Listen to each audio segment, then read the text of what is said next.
Hi everyone, today I am giving you information on the topic irrigation. So let's move to its definition.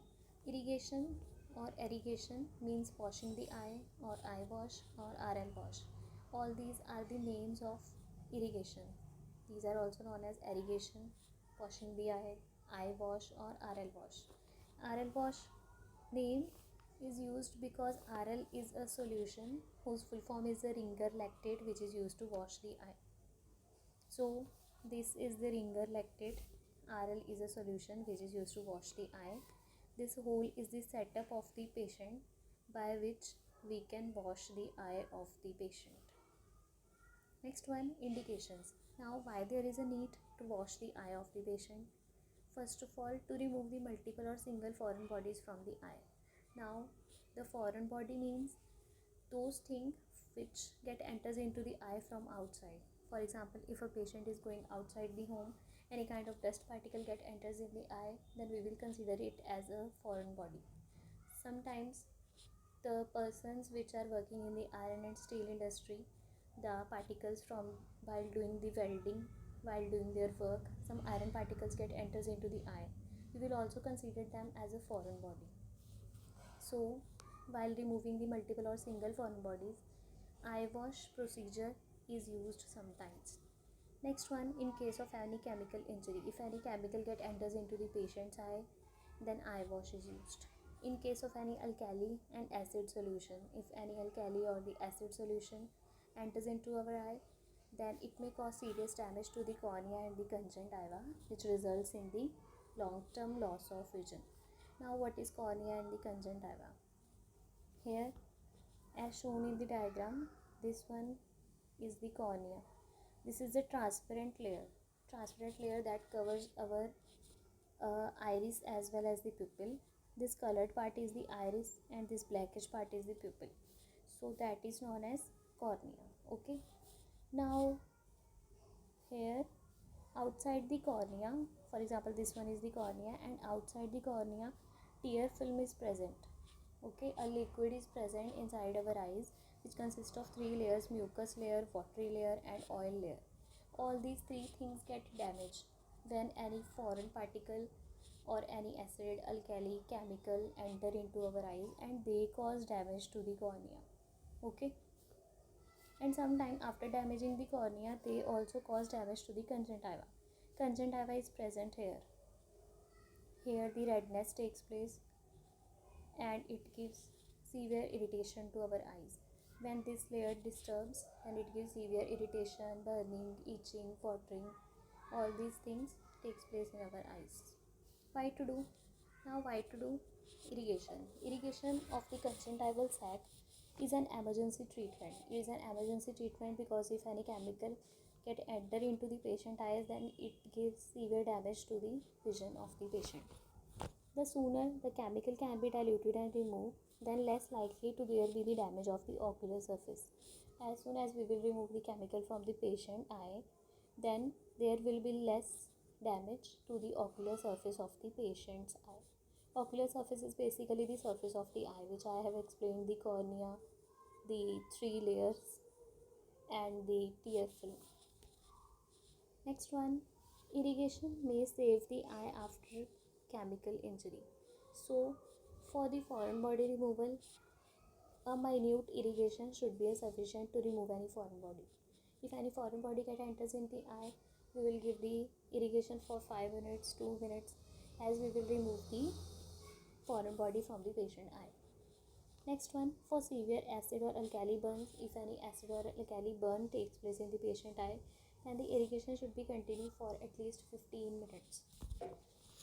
It should be not less than 15 minutes. Next one, 30 minutes is more better.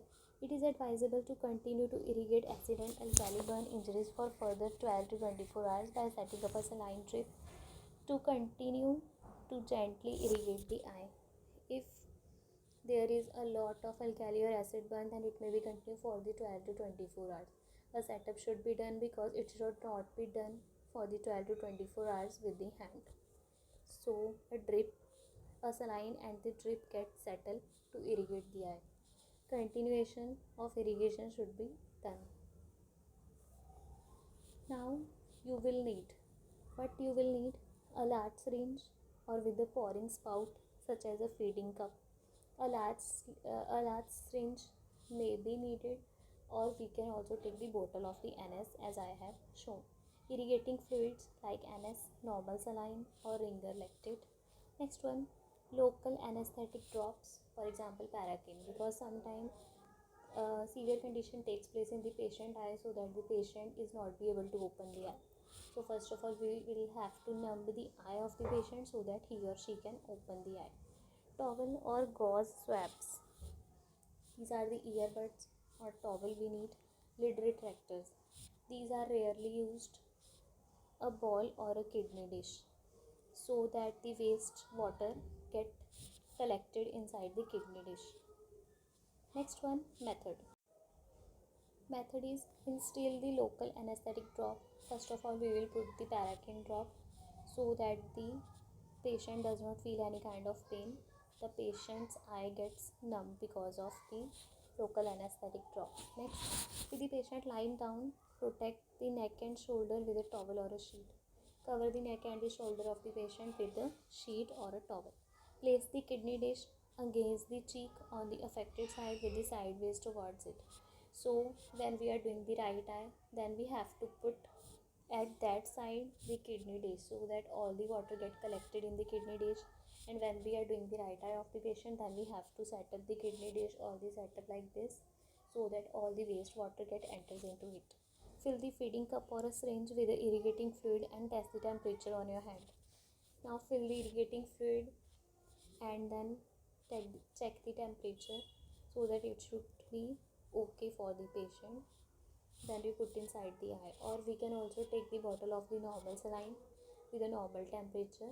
Directly we will put inside the patient eye. Ask the patient to fix his or her gaze ahead. We will ask the patient, we will give the target to the patient that you have to look throughout the test here or there, in the left side, in the right side, in the upside, down side. We will give the target to the patient so that he can look at in a particular direction and we will do our work easily.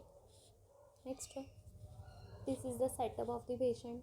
Okay, in this way we will set the patient. So here the proper gaze is given to the patient. The patient is looking upside at the roof.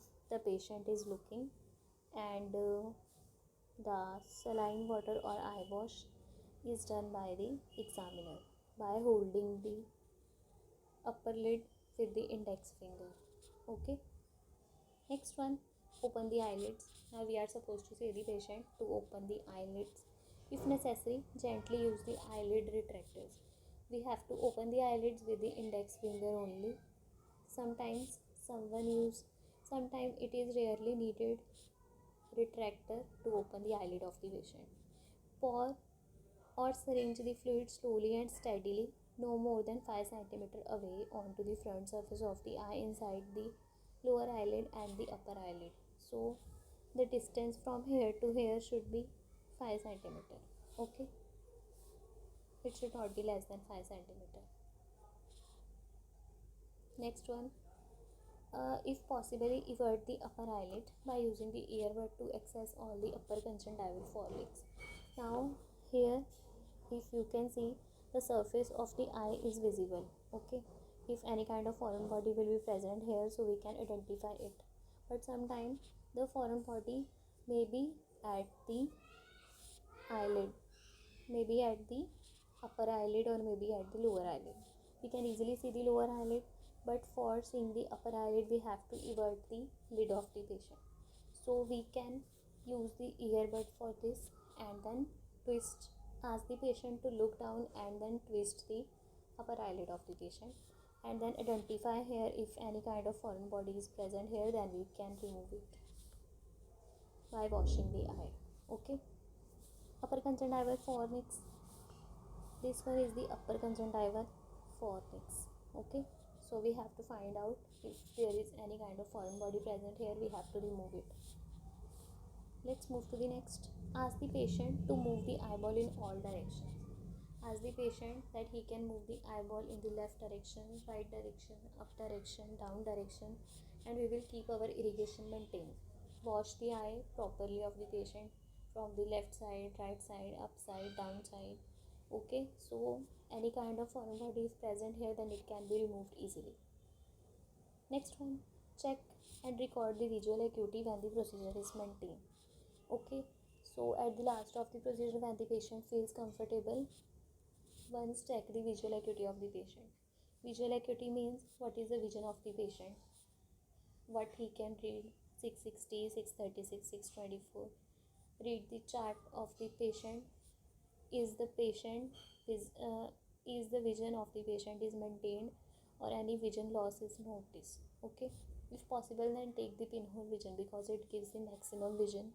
If any alkali or acid burns, refer the patient to an ophthalmologist for assessment. Refer the patient to the ophthalmologist if there are more alkali and acid burns.